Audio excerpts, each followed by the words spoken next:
Subscribe कीजिए the biology channel और bell icon को प्रेस कीजिए। अगर हम देखें कि कितनी टाइप्स हैं कोऑर्डिनेशन की, तो ये यहाँ पे रिस्पॉन्स की डेफिनेशन है। The activity perform by some organisms after the analysing stimulus और stimuli exhibited by the organ like muscles glands which are termed as effectors. Response कैसे आता है? रिस्पॉन्स जो भी एक्टिविटी हो रही होती है, ठीक है, जब उसको डिटेक्ट किया जाता है और उसके बाद रिस्पॉन्स मसल्स या ग्लैंड्स देते हैं। ग्लैंड्स हार्मोन्स को सीक्रेट करते हैं और मसल्स कंट्रैक्ट होकर टेम्परेचर को मेंटेन करते हैं।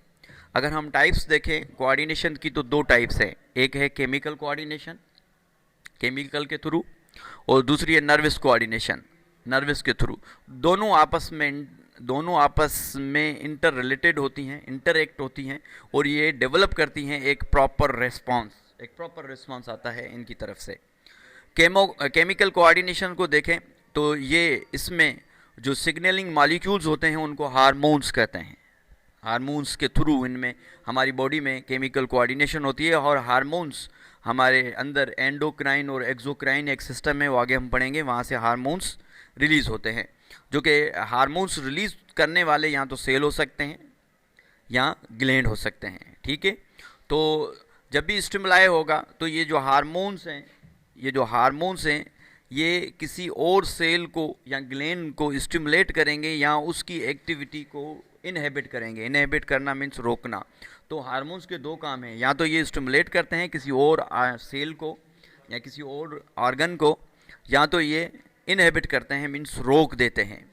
अच्छा, जो टारगेट सेल्स हैं हार्मोन के लिए, उनके पास रिसेप्टर होना लाजमी है, ऐसे ये हार्मोन्स जो हैं वहाँ पे जाके लगेंगे नहीं। फॉर एग्ज़ाम्पल, अगर हम यहाँ पे एक सेल देखें, इसके पास ये फॉर एग्ज़ाम्पल रिसेप्टर है, तो इसके पास जो हार्मोन आने वाला है वो यहाँ पे आके लगेगा, ऐसे आके लग जाएगा, क्योंकि इसके पास रिसेप्टर है।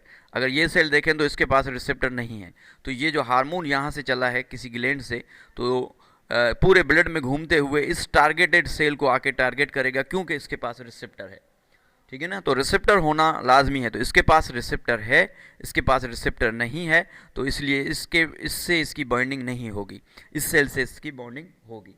जैसे हमने एडीएच हार्मोन देखा था, एडीएच हार्मोन जाके काम कर रहे थे कॉमन कलेक्टिंग डक्ट पे, ठीक है।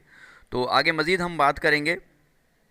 ये जो केमिकल कोऑर्डिनेशन है ये लोअर एनिमल्स में और प्लांट्स में होता है, क्योंकि उनकी बॉडी जो है सिंपल होती है और इनकी बॉडी जो है स्मॉल साइज़ की होती है, इसलिए केमिकल कोऑर्डिनेशन हमें प्लांट्स में और लोअर एनिमल्स में मिलता है। नर्वस कोऑर्डिनेशन की अगर हम बात करेंगे तो ये एडवांस टाइप की कोऑर्डिनेशन है, और ये मोस्टली एनिमल्स में होती है। प्लांट्स में ये नर्वस कोऑर्डिनेशन नहीं होती, प्लांट्स में सिर्फ केमिकल कोऑर्डिनेशन होती है, ठीक है। और ये जो केमिकल कोऑर्डिनेशन है इसमें स्पेशल सेल्स होते हैं, सॉरी, नर्वस कोऑर्डिनेशन में स्पेशल सेल्स होते हैं जिनको न्यूरॉन्स कहते हैं। क्या कहते हैं? न्यूरॉन्स कहते हैं। एक मिनट में इसको ज़रा रेस कर लूँ।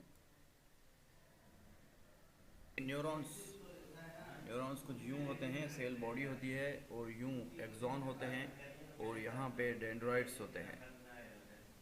यहाँ पे क्या होते हैं? डेंड्राइट्स होते हैं। तो न्यूरॉन्स जो है स्पेशल सेल्स होते हैं, ठीक है, इसको न्यूरॉन्स कहते हैं। आगे आगे हम न्यूरॉन्स के बारे में जिक्र करेंगे, ठीक है।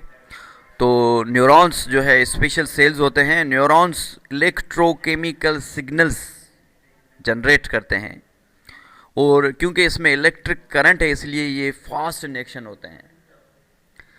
जो केमिकल कोऑर्डिनेशन है वो स्लो इन एक्शन है, nervous coordination quick in action है। Thank you so much.